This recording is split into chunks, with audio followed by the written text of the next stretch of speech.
अमेरिकी राष्ट्रपति ट्रंप का गुस्सा नेटो के खिलाफ बढ़ता जा रहा है। वो अब कहने लगे हैं कि हमें किसी की जरूरत नहीं।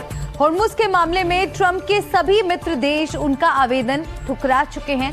स्पेन हो या जापान, सबका कहना है कि हम अपने जहाज होर्मुज नहीं भेजेंगे। ट्रंप को उम्मीद थी कि नेटो देश तो उनके बुलावे पर दौड़े चले आएंगे, लेकिन उन्होंने ईरान पर हमला करने से साफ इनकार कर दिया है।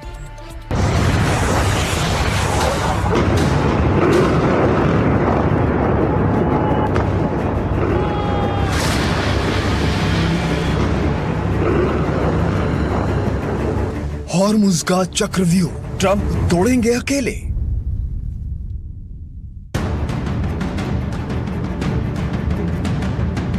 ट्रंप को नाटो की ना। ट्रंप क्यों बोले किसी की जरूरत नहीं। We don't need any help, actually.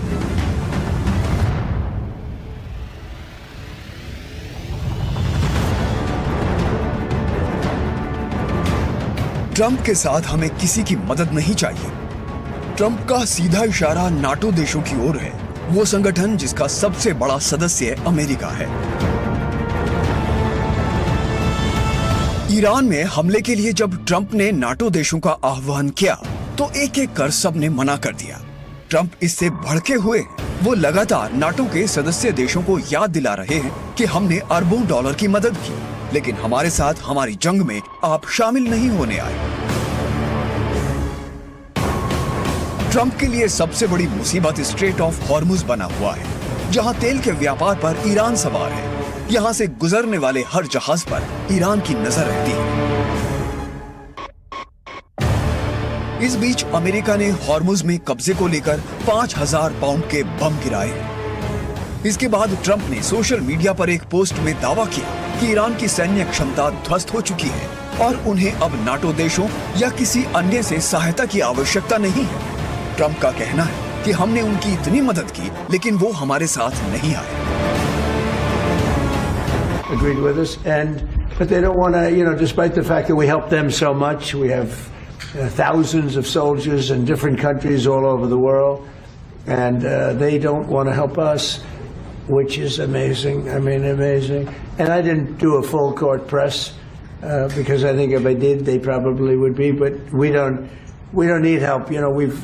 That war is NATO's making a very foolish mistake, and I've long said that. I wonder whether or not NATO would ever be there for us. So this was a great test because we don't need them, but they should have been there. Trump Hormuz को लेकर लगातार NATO देशों से कह रहे हैं कि अपने जहाज भेजें, लेकिन नाटो देशों ने साफ कह दिया है कि वो ऐसा नहीं करने वाले।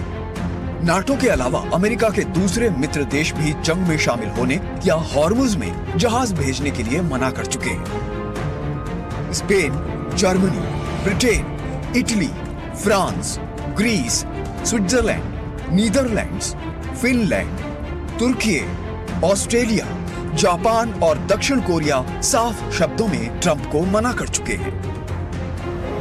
नाटो और दूसरे मित्र देशों का ये इनकार लगता है ट्रंप पचा नहीं पा रहे। पिछले कई दिनों से वो बयानबाजी कर रहे हैं, जिसमें वो अमेरिका को सबसे ताकतवर देश बताते हैं। साथ ही ये भी कहते हैं कि हॉर्मुज से निकलने वाले तेल की उनसे ज्यादा दूसरे देशों को जरूरत है।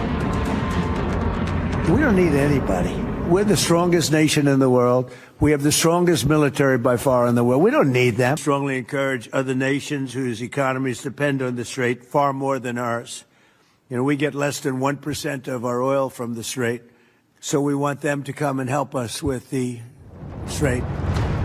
हॉर्मुज का संकट कितना बड़ा है ये आपको बताते हैं। मीडिया रिपोर्ट्स के मुताबिक आम दिनों में हर दिन यहाँ से करीब 77 जहाज गुजरते हैं। 16 मार्च 2026 को पहली बार यहाँ से गुजरने वाले जहाजों की संख्या 0 दर्ज की गई, यानी एक भी जहाज नहीं गुजरा। ईरान ने आधिकारिक तौर पर इस रास्ते को बंद करने की घोषणा की है। कुछ चुनिंदा जहाजों को ही गुजरने की इजाजत दी जा रही है। दुनिया का लगभग 20% तेल और गैस इसी मार्ग से गुजरता है। इसके बंद होने से वैश्विक आपूर्ति श्रृंखला पूरी तरह प्रभावित हुई है। 28 फरवरी को अमेरिका और इजराइल ईरान पर हमला कर देते हैं। उसके बाद ईरान खाड़ी देशों में अमेरिकी अड्डों को निशाना बनाता है। खाड़ी देशों में कुछ तेल रिफाइनरी भी हमले का शिकार होती है। ईरान कह रहा है कि सिर्फ मित्र देशों के जहाज निकलेंगे, अमेरिका और इजराइल की तो बिल्कुल नहीं। ट्रंप हर दिन दावा करते हैं कि ईरानी नौसेना को खत्म कर दिया है, लेकिन इन दावों के उलट हॉर्मुज में अमेरिका का झंडा फिलहाल नहीं लहरा रहा है।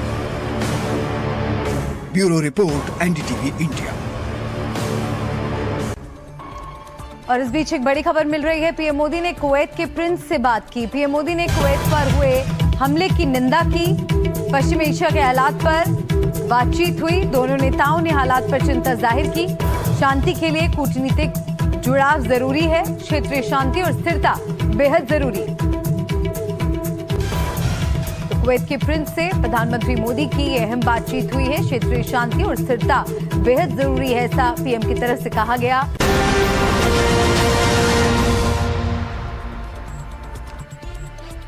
और इस वक्त की एक बड़ी खबर आपको बता दें, अमेरिकी राष्ट्रपति ट्रंप का नेटो देशों पर वार। सोशल मीडिया एक्स पर लिखा, नेटो देशों पर डोनाल्ड ट्रंप ने तंज कसा।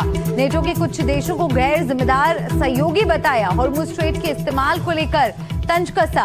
हॉर्मुज इस्तेमाल करने वाले देश सक्रिय हो जाएंगे। तो नेटो के कुछ देशों को गैर जिम्मेदार बताया। हॉर्मुज स्ट्रेट के इस्तेमाल को लेकर तंज कसा।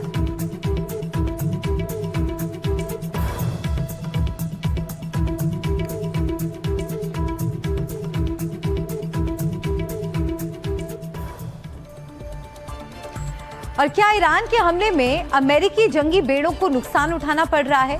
पहले खबर आई थी कि यूएसएस इब्राहिम लिंकन को करीब 1000 किलोमीटर पीछे हटना पड़ा है। अब खबर आई है कि लाल सागर में तैनात यूएसएस जेराल्ड आर फोर्ड में आग लग गई, जिसके बाद इसे मोर्चे से हटाया जा रहा है।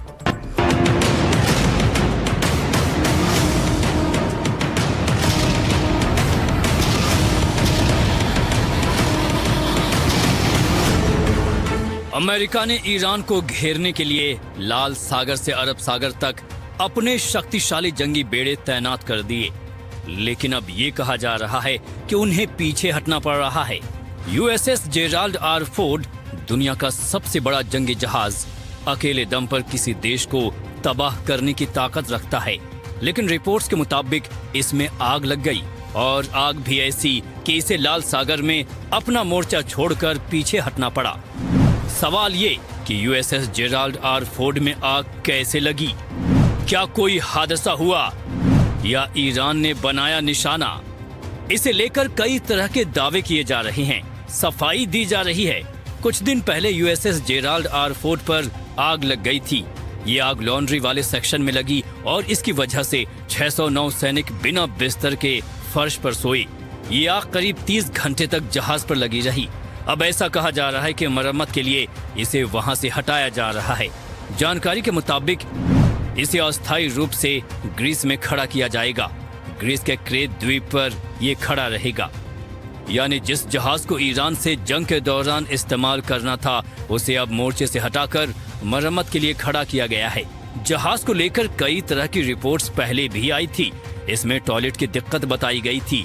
अब जहाज की लॉन्ड्री सर्विस की जगह में आग लग गई। ये सब उस जहाज पर हुआ जो कि समंदर में तैरता एक शहर जैसा है।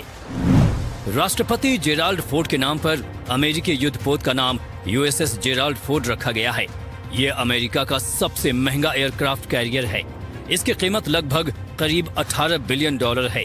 करीब 5000 नाविक सवार हो सकते हैं। 75 से 90 एयरक्राफ्ट तैनात किए जा सकते हैं।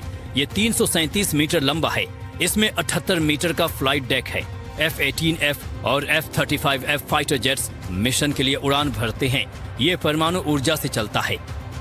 ये विमान वाहक पोत पिछले 9 महीनों से तैनाती पर है और इसी साल की शुरुआत में कैरिबियन क्षेत्र में भी सैन्य अभियानों में हिस्सा ले चुका है। वेनेजुएला के पास भी इसकी तैनाती की गई थी। अमेरिका लगातार कह रहा है कि सब ठीक है, तो फिर इसे पीछे क्यों हटाया गया है? क्या आग काबू में है या कुछ बहुत बड़ा नुकसान हुआ है जिसे अमेरिका छुपा रहा है? Bureau report, NDTV India.